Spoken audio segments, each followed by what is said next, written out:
বিদায়ের ঘণ্টা বেজে গেছে মার্কিন প্রেসিডেন্ট জো বাইডেনের। আর মাত্র কয়েক ঘন্টা তিনি হোয়াইট হাউসের বাসিন্দা। তবে বিদায়ের আগে বাইডেনকে সংবর্ধনা দিয়েছে মার্কিন প্রতিরক্ষা মন্ত্রণালয় পেন্টাগন। বৃহস্পতিবার আর্লিংটনের জয়েন্ট বেস মায়ার হিন্ডারসন হলে তাকে এই সংবর্ধনা দেওয়া হয়।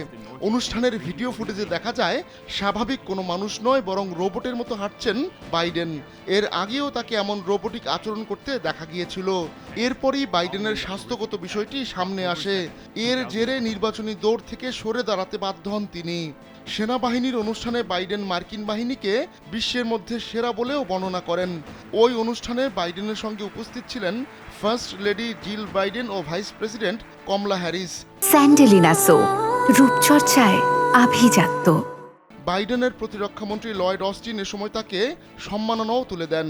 আগামী ২০ জানুয়ারি আনুষ্ঠানিকভাবে ক্ষমতা হস্তান্তর করবেন বাইডেন। এদিন যুক্তরাষ্ট্রের পরবর্তী প্রেসিডেন্ট হিসেবে শপথ নেবেন ডোনাল্ড ট্রাম্প। ট্রাম্প এর আগে ২০১৬ সালে মার্কিন প্রেসিডেন্ট হিসেবে দায়িত্ব পালন করেছিলেন।